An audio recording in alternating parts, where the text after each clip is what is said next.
All right, so today we are going to be reading Sheila Rae the Brave by Kevin Hinckus. And today we are going to be practicing a skill called predicting or making predictions. When you make a prediction or you predict, you use clues from the story to guess what will happen next. So let's begin.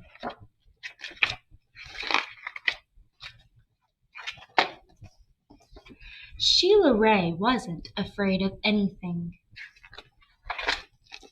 She wasn't afraid of the dark. She wasn't afraid of thunder and lightning. And she wasn't afraid of the big black dog at the end of the block.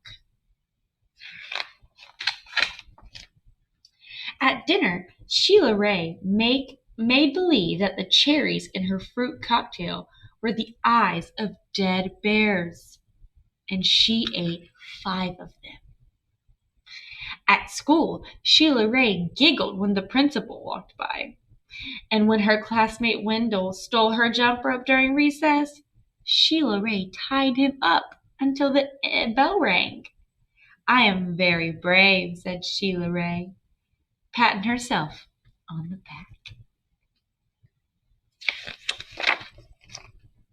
Sheila Rae stepped on every crack in the sidewalk without fear.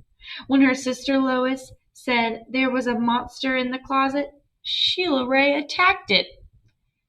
When she rode her bicycle no-handed with her eyes closed, "Yeah, yeah, Sheila Rae," her friends yelled, clapping their hands. One day, Sheila Rae decided to walk home from school a new way. Lois was afraid to try. "You're too brave for me," Lois said. "You're always such a scaredy cat," Sheila Rae called. "Am not," whispered Lois. Sheila Rae started off skipping. "I am brave," she sang. "I am fearless." She stepped on every crack.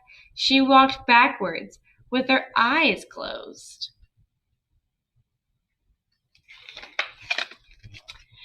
She growled at stray dogs and bared her teeth at stray cats. She pretended that the trees were evil creatures, and she climbed up them and broke their fingers off. Snap, snap, snap.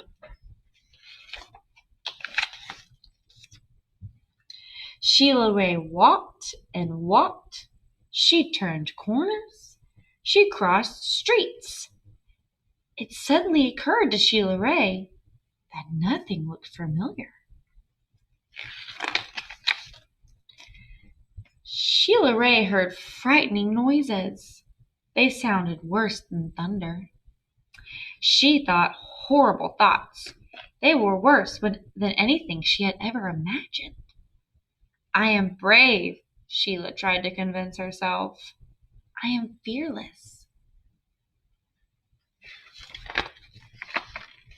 The sounds became more frightening. The thoughts became more horrible. Sheila Rae sat down on a rock and cried. "Help!" she sniffled. We're going to stop reading there, and you are going to predict what you think will happen in the rest of the book.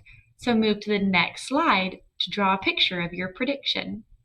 Then when you're done, go to the next slide to figure out what happens. Remember, when you draw your prediction, don't forget to hit the blue submit button when you're done.